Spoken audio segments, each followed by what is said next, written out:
저는 좋게 봐요. 제약바이오가 일단 내년에 이익 전망이 좋아요. 각별히 두산 로보틱스나 에코프로모티는 지금은 좀 조심하자.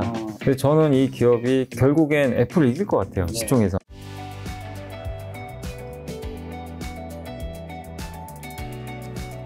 이사님이 내신 이제 주린이가 가장 알고 싶은 최다질문 탑 이 책에서 나오는 이사님의 투자 종목 선정 기준은 좀 어떻게 될까요? 저는 이제 이 책에도 넣어놨는데 일단 중요한 게 기업 분석을 좀 해야 되잖아요. 내가 어떤 기업을 선택을 해야 되니까 그러려면은 일단 그 기업에 대한 정보를 알고 있어야 되잖아요. 그래서 가장 중요한 게 평소에 그런 쪽 공부는 해 놓으셔야 될 것 같아요. 기업은 두 가지거든요. 그러니까 질적인 면하고 양적인 면인데 질적인 면은 뭐죠? 이 회사 뭐 하고 있는 회사인가?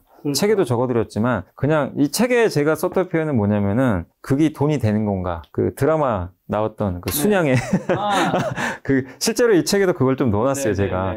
그러니까 이 회사가 돈이 되려면 뭐 하는 회사인지 알아야 될 거 아니에요. 그래서 질적 분석 어떤 거를 하고 있고 근데 그 질적 분석에서 제일 중요한 게 예를 들면 이거잖아요. 가장 간단하게 삼성전자 우리 뭐 하는지 다 알지만 삼성전자가 반도체 회사인 건 다들 알고 계실 텐데 이 반도체에서 중요한 게 뭐죠? 반도체금 산업이 앞으로 내년에 성장할 건지 아닌지 이게 더 중요하거든요. 근데 내년에 만약에 반도체 뭐 파운드리나 이런 게 다 좋아질 것 같다. 산업 구조가 바뀌어서 내년 반도체는 정말 좋아진다. 그럼 그걸 내가 뭐 신문을 보건 책을 보건 리포트를 보건 뭐 아니면 어떤 전문가가 나와서 그런 얘기를 했어요. 그러면 내가 내년에 반도체 좋아진다고? 그럼 그게 이제 정보의 첫 번째 조건이잖아요.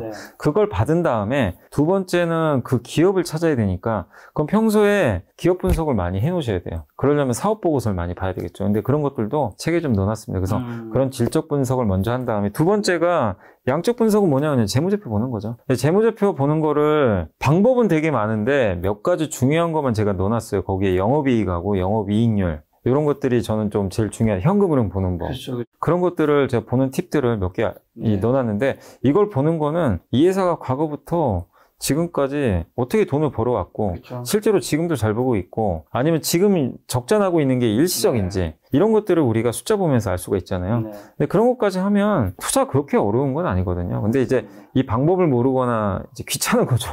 이걸 또 사실 사업 보고서 보려면 20-30분은 봐야 되거든요. 근데 그런 또 시간이 없다 보니까 그렇지만 어쨌든 저는 이런 김작가 TV나 나오는 분들의 얘기나 여러 다양한 정보들을 여러분들이 받으시되 그걸 가지고 여러분만의 방법으로 한번 추론을 먼저 하신 다음에 진짜 이건 반도체 내년에 될 것 같다. 여러 사람들 얘기해요. 그러면 그 반도체 안에서 기업을 하나 고르셔가지고 아까 말씀드린 대로 사업 보고서 보고 재무제표 보고 사도 되겠다.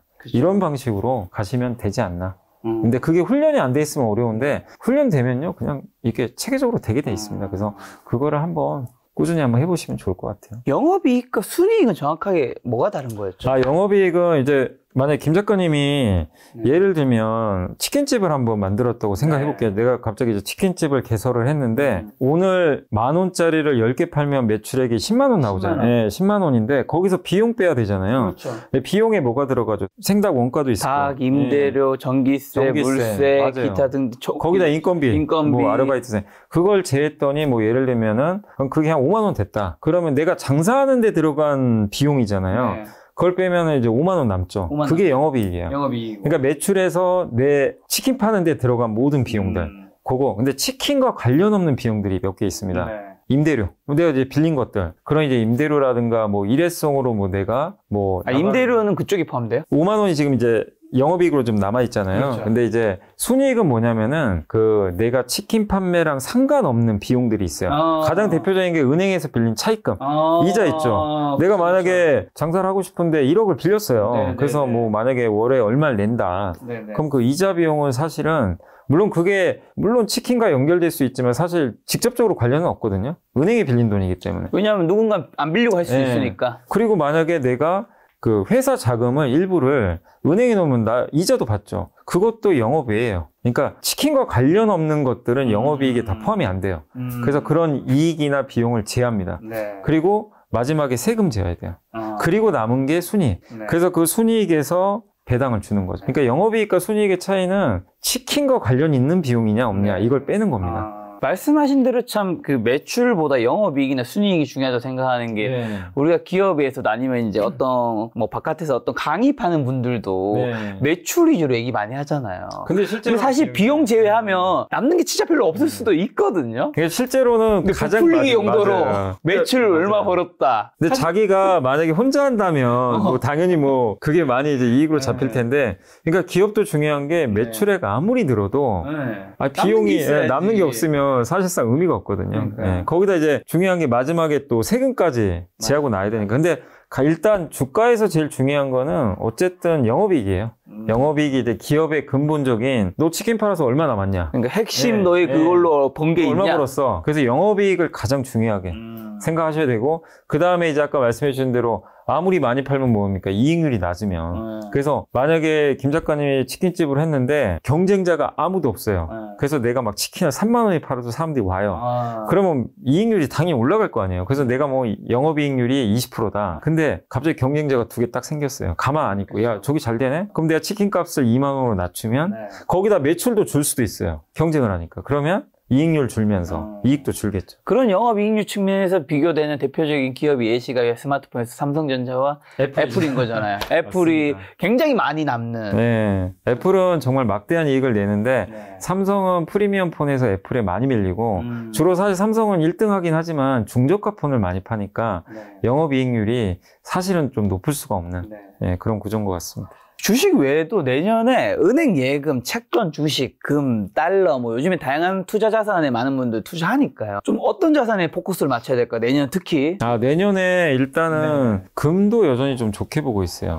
금이 좀 많이 오르긴 했는데 조정이 좀 나오겠죠. 근데 금을 좀 좋게 보는 이유가 요새 금 투자도 많이들 하시잖아요. 그렇죠. 근데 이제 금이 좋은 게 일단 이렇게 물가가 안정화되고 미국의 중앙은행이 금리 인하 사이클 가면요, 항상 과거부터 금은 좋았어요. 근데 금이 안 좋은 시기는 금리가 너무 올라가고 물가 오를 땐 반대로 가거든요. 근데 지금 또 그 반대가 됐으니까, 또 한 가지가 미국 경기가 너무 좋으면 안 돼요. 근데 미국 경기는 내년에 대체적인 예상이 좋은 게 아니라 안 좋게 보는데요? 좀 꺾인다. 그러니까 이건 아닌데 요렇게 될 것 같다. 그럼 그건 금한테 좀 좋습니다, 사실. 그리고 요즘에 미국의 국채보다 각국의 중앙은행들 있죠. 뭐 중국도 그렇고 러시아도 그렇고 저기 중동에 이 나라들이 옛날에는 돈 벌면 뭐 했냐면 미국의 국채 샀어요. 근데 미국의 국채를 사기가 좀 껄끄럽죠. 미국과의 관계도 있다고 하니까 미국 국채 대신에 전 세계 제일 안전한 거 2순위 금이죠, 금. 뭐 물론 이제 1순위일 수도 있어요, 금이. 근데 미국 국채랑 이제 맞짱뜰 수 있을 정도로 안정적인 자산이 어디입니까? 금이죠, 금. 그러니까 금을 사는 거예요. 그러니까 국채 대신에 금을 사니까 금 수요가 늘어나죠. 그러니까 그런 것들도 이게 일시적이긴 아니기 때문에 저는 구조적으로 좋을 것 같다. 그래서 일단은 그런 면에서 좋고, 예금은 아닌 것 같아요. 왜냐면 이제 금리 낮아지는데 굳이 뭐 예금을 뭐 하기는 메리트는 떨어지고, 차라리 예금할 거면 저는 고배당주들 뭐 6, 7% 배당 주는 거 있으니까. 근데 채권 쪽에서는, 채권 투자는 저는 여전히 할 만하다고 보는데, 왜냐하면 채권은 어쨌든 원금 보장도 되고 지금도 금리가 어쨌든 옛날보다 높거든요. 그렇죠. 근데 이제 국채 금리 떨어졌으니까 회사채 금리는 좀 높은 것들도 일부 있어요. 근데 내년에 금리가 어쨌든 안정화되면 기업들의 그 부도 리스크는 많이 완화되잖아요. 그래서 정말 뭐 부실 기업을 하는 게 아니라 우리나라에서 좀 우량한 기업들이 회사채 같은 거 발행하면 금리 보셔가지고, 금리가 만약에 회사채 금리가 한 4에서 5% 정도 만약에 나오는 게 있으면 그런 것들은 직접 한번 투자하시는 것도. 근데 이런 채권 같은 거는 꼭 먼저 하지 마시고, 은행이나 저기 증권사 가면 PB분들 있잖아요. 그분들한테 먼저 상담을 받아보시고 한번 채권 금리 좀 괜찮은 것들이 있으면 회사채 쪽 한번, 올해는 국채였는데 내년에는 이제 회사채를 한번 투자하시는 것도 어떨까? 이렇게 좀 말씀하신 대로 내년에 금리 인하가 있는데 제약바이오는 내년에 좀 어떻게 좋아지지 않을까요? 저는 좋게 봐요. 제약바이오가 일단 내년에 이익 전망이 좋아요. 반도체 못지않게 괜찮고, 두 번째가 지난 몇 년간 사실 제약바이오 안 좋았잖아요. 그렇죠. 그러니까 그런 가격 매력도 있고, 세 번째가 실제로 좀 성과들이 나오잖아요. 이번에 유한양행이 폐암 치료제, 일단 데이터 되게 잘 나왔죠. 잘 나왔고, 내년에 아마 미국 이제 임상 결과 나오면 내년 하반기가 될지 내후년이 될지 모르지만 FDA 승인 또 이제 기대가 되고, 얼마 전에 녹십자가 혈액제제라 그래서 혈액으로 이제 치료하는 거거든요. 근데 그것도 FDA 승인 또 받았어요. 이번에 받았고, 또 우리나라 기업들이 옛날과 다르게 FDA를 점점 녹화하기 시작을 합니다. 과거에는 그런 게 좀 적었잖아요. 그래서 이 블록버스터 제품들이 조금씩 나오고 있고 실제로 미국으로 이제 진입하는 모습들이 내년도에 또 본격화될 것 같아서 그리고 이제 요즘에 삼성바이오로직스도 주가 흐름이 뭐 아주 좋은 건 아니지만 견조한 편이긴 한데 실적도 좋고 그 다음에 이제 많은 나라의 그 신약 개발 회사들이 제약을 계속 꾸준히 만들어내니까 그럼 그거를 그 업체들이 직접 만들기보다는 삼성바이오로직스 같은데 위탁을 하죠. 그래서 위탁 생산 업체들의 흐름도 좋을 것 같고 특히 비만 치료제 시장이 지금 굉장히 뜨겁잖아요. 뜨겁죠. 요즘. 네, 근데 거기 관련돼서 그 회사들이 자기네가 직접 만드는 건 아니거든요. 네. 다 위탁하니까 삼성바이오나 우리나라 또 한미약품 네. 이런 기업들한테도 저는 기회가 올 수 있다. 내년엔 정말 한 2년인가 3년 정도에 지금 이제 그동안 좀 주가 부진 딛고 내년엔 바이오의 부활도 한번 기대를 해보자. 또 아까 금리 인하도 수혜주니까 삼바셀트 지금 차트가 어떻게 되나요? 둘 다 많이 빠졌었죠. 근데 최근에는 큰 변화는 없는 것 같고요. 삼성바이오는 일단 옆으로 조금 지금 횡보를 하고 있고 근데 실적도 괜찮고 또 이 내년에 또 위탁 생산 물량도 어느 정도 좀 증가하지 않을까 이렇게 보고 있어서 주가 이렇게 부진할 때가 저는 기회가 아닌가 이렇게 보고 있고 셀트리온은 이제 가장 큰 리스크가 항상 이 3사가 나눠져 있었잖아요. 그러다 보니까 항상 그 얘기 있었잖아요. 뭐 분식회계 이슈니 뭐 그런데 어쨌든 합병을 하면 그 이슈는 이제 소멸되고 그렇기 때문에 이제 정말 투명해지는 거죠. 그래서 요새 주가 올라가는 것도 그리고 쪼개는 것보다 합치는 게 좋거든요. 시장에선 그걸 좋게 생각해요. 쪼개면 주가 안 좋은 거 많이 아시죠? 쪼개서 상장하고 우리나라는 그게 문제인데 저는 이번에 셀트리온이나 아니면 또 DLENC라는 기업이 뭐 바이오는 아니지만 자회사 DL건설이 따로 상장돼 있는데 이 회사를 100% 자회사로 인수해버려요. 그냥. 그럼 상장 폐지시킵니다. 뭐죠? 쪼개는 게 아니라 점점 합칩니다. 이러면 주가가 인정을 해줘요. 그래서 저는 이런 셀트리온 같이 이게 좀 나눠진 기업들이 합병하는 거는 적극적으로 찬성합니다. 그래서 내년에 셀트리온도 저는 좀 반격 나오지 않을까. 그래서 요즘에 주가 분위기가 이게 13만 원까지 빠졌다가 좀 안 좋았는데 물론 아직 40만 원 아니지만 드디어 이제 바닥은 좀 찍었다. 네, 그래서 둘 다 삼성바이오랑 셀트리온 내년에 좀 반격 한번 기대해봐도 되지 않을까 예상합니다. 최근에 신규 상장주들 올해 좀 주가 흐름이 괜찮던데 두산 로보틱스랑 에코프로 뭐 팀 한번 볼까요? 네, 정말 많이 올랐죠. 여기 두산 로보틱스도 일봉 보시면 이게 3만 원에서 한 4배 올랐어요. 근데 이게 이제 올라간 이유는 여러분도 아실 거예요. 그 MSCI랑 코스피 200 편입 기대만 한마디로 수급으로 간 거죠. 그래서 결국에 저는 좀 걱정이 됩니다. 뭐 우리가 로봇주가 뭐 좋다는 건 다 아는데 지금 이 두산 로보틱스는 지금 실적 보시면 매년 적자거든요. 지금 돈을 못 벌어요. 아직까지는. 이거 보시죠. 지금 2018년부터 내년에도 적자예요. 예상이. 내후년에 480억인데 내후년에 480억 벌어도 PER이 162배. 굉장히 비싼 거죠. 근데도 주가 올라간 건 수급으로 가는 네, 거예요? 수급이죠. 수급. 그래서 로봇에 대한 기대감도 있고 협동 로봇 시장 커지죠. 근데 그런 것도 있겠지만 일단 MSCI 편입과 코스피 200 편입 이 두 가지 기대감이 작용을 한 거예요. 에코프로 머티는요? 에코프로 머티는 이번에 바로 코스피 200에 편입이 됐는데 정말 어마어마했습니다. 상장하자마자 4만 여기 2,000원에 시작을 해가지고 22만 원 갔으니까. 그러니까 이게 시가총액이 이게 상장하고 나서 한 4배인가 5배 올랐을 거예요. 이게 지금 12조니까 어마어마한 거죠. 근데 이거는 물론 이제 올라갈 수 있어요. 수급 이슈로 코스피 200이 편입이 됐고 또 내년 2월에 거기 있어요. 그 어디죠? 그 MSCI 지수 편입 이슈가 또 있거든요. 그것까지 기대들을 하시더라고요. 그러니까 지금 보시면 기관들이 엄청나게 샀습니다. 패시브 펀드인데 다만 좀 각별히 주의하자. 왜냐하면 지금 2차전지 업황이 좋은 편은 아니거든요. 다른 2차전지 다 빠지는데 혼자 어마어마하게 올랐어요. 그래서 우리가 올해 7월에 봤잖아요. 많이 오른 만큼 리스크는 그만큼 커지다. 그래서 저는 각별히 두산 로보틱스나 에코프로 머티는 지금은 좀 조심하자. 이렇게 말씀드립니다. 오늘 한국 주식 굉장히 많이 점검했는데 미국 주식 중에서 혹시 좋게 보는 주식도 있나요? 저는 1순위는 항상 그 테슬라 좋게 보고 있습니다. 테슬라요? 네. 책을 봐서 그런가? 약간 제가 가스라이팅 좀 당해가지고. 일론 머스크 책. 네, 그거 보면 주의하실 게 좀 가스라이팅 나갑니다. 근데 한번 보시면. 전기니까요. 위인전이니까. 근데 세계 1위 부자가 될 만은 한 것 같아요. 그렇죠. 그거는 분명히 맞는데. 근데 테슬라도 지금 주가 보시면 이제 요 상태니까 뭐 많이 오른 건 아닌데 전기차가 예전만큼 지금 많이 팔리진 않다 보니까. 근데 테슬라가 그리는 그림이 저는 괜찮아요. 뭐 전기차도 나중에 더 팔릴 거고, 거기다가 이번에 테슬라 로봇 있잖아요. 네. 2세대 버전 나왔는데, 아니, 깜짝 놀란 게, 계란을 사람 손처럼 이렇게 진짜 잡더라고요. 아니, 이게 계란, 우리가 계란 이런 잡기 걸, 힘들죠. 이거는 그냥 이렇게 꽉 잡잖아요. 그렇죠. 뭐 깨질 것도 아닌데. 뭐 이렇게 잡아도 잡히는 거니까. 근데 계란은 깨지니까 우리 인간이 잡을 때 당연히 조심스럽게 잡죠. 내 손에 깨지면 안 되니까. 맞습니다. 근데 테슬라 그 로봇이 진짜 조심스럽게 이거 잡아서 옮기더라고요. 안 깨지게. 그걸 보고 야 진짜 발전했구나. 일론 머스크가 뭐라고 했냐면 전기차보다 앞으로 로봇이 테슬라 가치의 많은 부분을 차지할 것 같다. 로봇 회사가 되고 싶은 것 같아요. 네. 그래서 그걸 일단 거짓말이 아니고 보여주고 있잖아요, 실제. 네. 네, 그래서 저는 테슬라가 나중에 애플처럼, 저 개인적인 생각을 해요. 애플 정도까지는 가지 않을까. 네, 애플과 한번 나중에 맞짱 한번 뜨지 않을까. 네. 그렇게 기대를 하고 있어서 테슬라를 좀 저는 개인적으로 미국에서는 가장 좀. 다른 뭐 매그니피센트 세븐은 애플, 구글, MS, 메타, 아마존, 엔비디아 중에서. 그 중에서는 마이크로소프트 좀. 마이크로소프트. 예, 왜냐면 이제 마이크로소프트인 이유는 생성형 AI에서 어쨌든 저는 그 챗 GPT가 가장 앞서고 있다고 생각을 하거든요. 네. 주가 좀 많이 오른 건 부담인데. 많이 올랐네요. 네. 그래서 저는 이 기업이 계속 결국엔 애플을 이길 것 같아요. 네. 시총에서.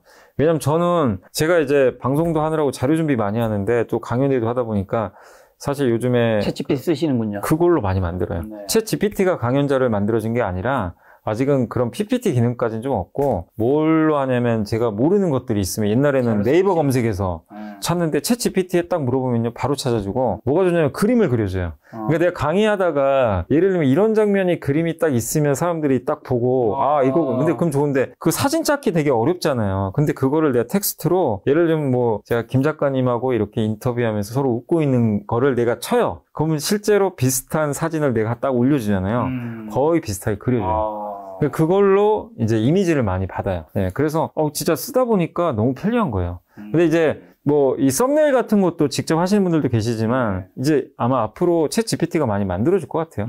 그런 면에서 인간의 삶을 지금 바꾸고 있잖아요. 그래서 저는 마이크로소프트가 그 역할을 하는 것 같아서 괜찮게 보고 있습니다. PD는 일자리가 곤란한데. 그러니까 요즘에 디자이너분들이 아니 이제 챗 GPT가 이렇게 만들어 버리니까 네. 참. 자, 그러면 지금 이사님이 이제 주식투자에 계신 지 몇 년 되셨죠? 제가 여기 들어온 거는 2005년도부터 네. 거기 벌써 한 18년 정도 네. 되셨는데 오랫동안 계셔보니까 주식투자 수익 올리는 분과 올리지 못하는 분의 차이점 같은 거 뭐 있을까요? 일단 이제 대부분은 똑같아요. 처음에 주식 투자로서 이거는 뭐 잘하고 못하고 떠나서 다 그래요. 그러니까 그게 뭐 잘못했다 이거보다도 처음에 그러고 나서 다 실패한 이유가 자기가 먼저 시작하는 경우는 별로 없고요. 주변의 친구 때문에 시작하죠. 왜냐면 옆에서 이제 돈 번다고 하니까 그때 아시겠지만 다 주식시장이 좋을 때잖아요. 그러니까 나한테까지 들어오니까 야 옆에 얘가 돈 벌었으니까 나도 한번 해볼까? 그렇게 재밌나? 쉽나? 돈 버는 게? 그래서 우연히 넣었는데 우연히 또 수익이 나죠. 왜냐면 시장 좋은데 뭘 사도 좋으니까. 근데 거기에 이제 내 전 재산을 올인하다가 결국엔 큰 손실을 보게 되고 그런 경우들이 많이 있었잖아요. 그래서 그게 늘 반복됐는데 결국 뭐죠? 준비 없이 들어와서 실패하는 경우들이 많았던 것 같아요. 그러니까 남의 얘기만 듣고 투자하고 내가 준비를 못하고 남에만 의존하고 이게 실패하는 분들의 대부분의 공통적인 상황이고 그리고 거기에 포모 현상이 되게 심합니다. 그렇죠. 결국엔 왜 나만 돈 못 벌까? 그래서 결국 이렇게 올라갈 때 저도 마이크로소프트 지금 좋게 보지만 이렇게 오를 때 사는 건 아니죠. 그렇죠. 요럴 때 사야죠. 이렇게 무너질 때. 근데 이때 못 사요.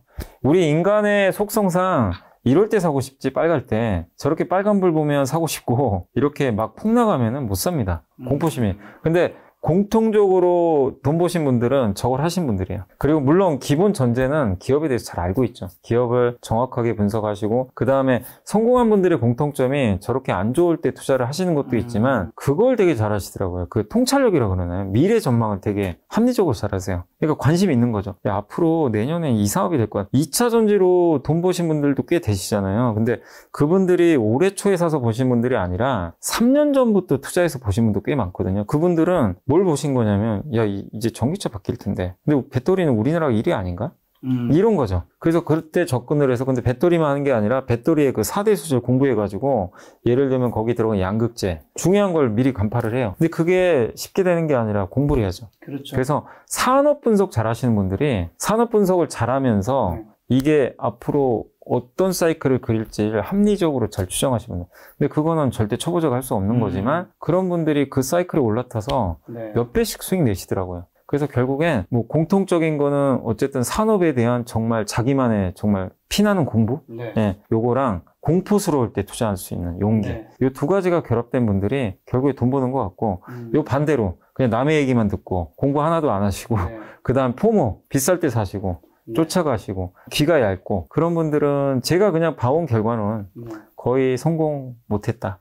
네, 그렇게 좀 추릴 수 있을 것 같아요. 오늘 굉장히 많은 종목 얘기해 주셨는데 그럼 만약에 2024년에 한 종잣돈 5천만 원 정도 있으면 어디에 좀 분산 투자 어떻게 하면 좋을까요? 야, 저는 이제 주식 쪽에 그래도 한 자기 자산의 한 70% 정도는 네. 왜냐면 이제 금리가 꺾이니까 그렇죠. 그래서 한 70%는 투자하시면 좋겠고 아까 말씀드린 뭐 그런 업종들 반도체, 네, 조선, 음식료 뭐 그 외에도 여러분들이 뭐 고르셔가지고 단 좀 내년에 좋아질 게 뭔가 그걸 좀 우선순위로 하셔가지고 보시면 좀 좋을 것 같고 그 다음에 한 20% 정도는 아까 말씀드린 대로 그 회사채 회사채 투자하시는 것도 저는 좀 괜찮다. 10% 정도는 뭐 금을 하시건 뭐 현금을 남겨놓으시건 네. 뭐 그건 크게 상관없을 것 같고요. 그래서 그런 정도로 한번 좀 비중 조절하셔가지고 한번 포트폴리오 짜보시는 것도 좋을 것 같습니다. 알겠습니다. 마지막으로 2024년 그러면 주식 투자 포인트가 눈여겨봐야 될 변수 한번 찝어주시면서 개인 투자자에게 투자 조언 한마디만 주신다면요? 네, 내년에는 이제 2024년도에는 상당히 또 많은 또 변수들이 있겠지만 결국엔 정치의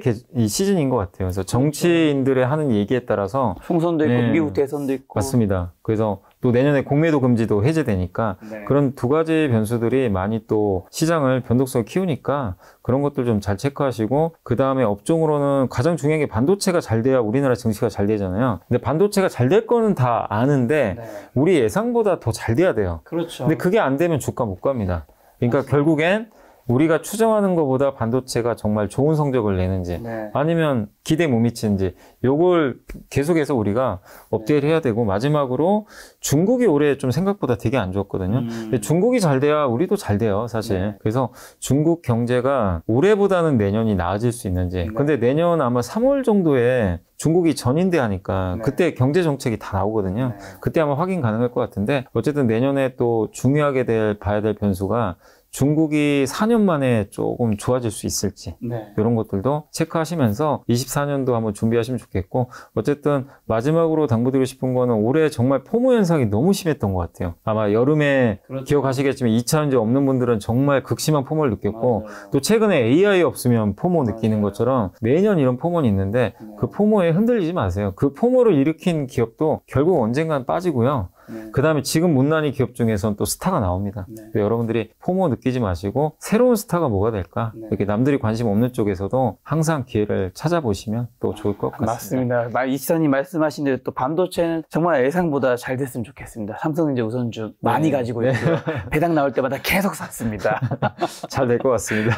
시가총액 1위기 때 제가 네. 편하게 말씀드릴 네. 수 있는 건데 잘 됐으면 네. 어째 삼성전자 잘 되면 정말 많은 주주분들이 또 계시니까요. 아니, 실제로 제가 이게 강의를 다니면 96층에 있는 분도 계세요. 아. 네, 그러니까 그런 분들 저는 여러분 70층대에 있습니다. 90층 저도 네. 한번 올라가 보도록 하겠습니다. 이사님 얼마 전에 출간하신 주중에 가장 알고 싶은 최다 질문 탑 77. 77. 아, 이게 어떻게 읽어야 되는지 헷갈려요. 77 두 번째. 77 두 번째 요거 책 보신다면 여러분들이 2024년 투자에도 큰 도움 되지 않을까 싶습니다. 오늘 만난 손님은 염승환 이사님이었습니다. 지금까지 여러분 소중한 시간 함께 해주셔서 정말 감사합니다. 오늘도 김 작가였습니다. 고생 네, 많으셨습니다. 감사합니다.